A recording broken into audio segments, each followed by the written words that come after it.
জেলা রেজিস্ট্রার কার্যালয়ের অধীন চট্টগ্রামে আছে ২১টি সাব রেজিস্ট্রার অফিস। এসব অফিসে প্রতিদিন সরকারি বিভিন্ন রাজস্ব খাতে লেনদেন হয় লাখ লাখ টাকা। জেলা রেজিস্ট্রার কার্যালয়ের তথ্য বলছে ২০২৩-২৪ অর্থবছরে রাজস্ব আদায় হয়েছে ১,০৯০ কোটি টাকা। এর মধ্যে শুধু ২০২৪ সালে আয় হয় ৯৬৬ কোটি টাকা। আয়ের উৎস দলিল রেজিস্ট্রেশন, তল্লাশি ও নকল উত্তোলন সহ ভূমি সংক্রান্ত বিভিন্ন খাত।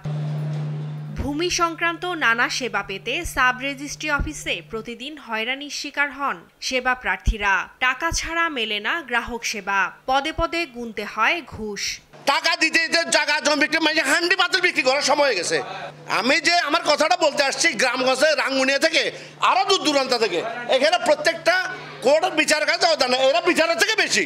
এদেরকে শুদ্ধ অভিযান চালাতে হবে, পিউন থেকে শুরু করে টয়লেটের দরজাগুলো এও টাকা খোঁজে এখানে। তারা একটা সিন্ডিকেট আছে, তারা দুর্নীতির লিপ্ত। আপনি একটা নকল নিতে যান, আপনি একটা খতিয়ান নিতে যান, ওই আগের মতো এগুলোর বলে ২,০০০ টাকা লাগবে, এই একটা খতিয়ানে ১,০০০ টাকা লাগবে।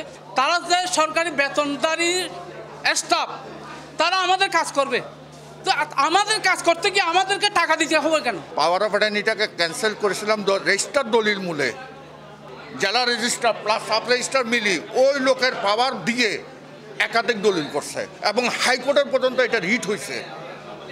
এমন এই দুর্নীতিবাজেরা আমাকে উল্টা অজুহাত দেখায়, এটা হয় নাই, এটা হয় নাই, টাকা খাবার জন্য। এসব অনিয়ম দেখভালের দায়িত্বে থাকা জেলা রেজিস্ট্রারও নিয়মিত আসেন না অফিসে। ঢাকা থেকে এসে ২ থেকে ৩ দিন অফিস করে আবার ঢাকায় ফিরে যান বলে জানান তার অফিস সহকারী। বিষয়টি ঊর্ধ্বতন কর্মকর্তারা জানলেও ক্যামেরার সামনে কথা বলতে রাজি হননি। বাসা ঢাকা, আর তো আবার বিএসএর সভাপতি সাংগঠনিক কাজ থাকে না, পাওয়া যায় মাঝে মধ্যে ছুটিতে থাকে আর কি। আমার এখানে রেকর্ড এসে যখন হয়রানি হয়, ব্যাপক হয়রানি হয়, আমি জানি কিছু করার নাই। আসলে আমি চিটাগাংয়ে জয়েন করছি ৩ মাস। আমার কাছে এসে মনে হলো অনেকগুলো অ্যানোমালি আছে। আমি বিষয়টা আমার ঊর্ধ্বতন কর্তৃপক্ষ, বিশেষ করে আমাদের আইপিআর স্যারকে জানাইলাম। প্রকাশ্যে ঘুষ লেনদেনের ঘটনায় ক্ষোভ জানিয়ে দুর্নীতিবাজদের দ্রুত আইনের আওতায় আনার দাবি জানান মানবাধিকার কর্মীরা। এখানে হয়রানির কোনো সীমা পরিসীমা নেই। এই যে দেখতেছেন এখানে কোনো ডাটাবেজ নেই। জেলা রেজিস্ট্রারের অনেক কাজ, নিকা রেজিস্টারগুলোকে উনি কিন্তু কন্ট্রোল করেন। ট্রান্সফার বাণিজ্যে যে রেজিস্টার বেশি, যেখানে ট্রান্সফার করলে ইনকাম বেশি, ঘুষ বেশি, দুর্নীতি বেশি, ওখানে ট্রান্সফার করার ক্ষেত্রেও বিপুল অর্থ ঘুষ নেওয়া হয়। আইজিআর মহোদয়কে এবং আইন মন্ত্রণালয়কে, এটা আইন মন্ত্রণালয়ের অধীনে একটা অর্গানাইজেশন, এটাকে কঠোর নজরদারি দরকার। এদিকে গ্রাহকদের অভিযোগের প্রেক্ষিতে অভিযান চালিয়ে ঘুষ লেনদেন সহ নানা অনিয়মের সত্যতা পেয়েছে দুদক। এখানে অনেক আগে থেকে নকল নবিশ নিয়োগ বন্ধ ছিল, তারপরও আইজিআর এর পারমিশন ছাড়া এখানে নকল নবিশের নিয়োগ দেওয়া হয়।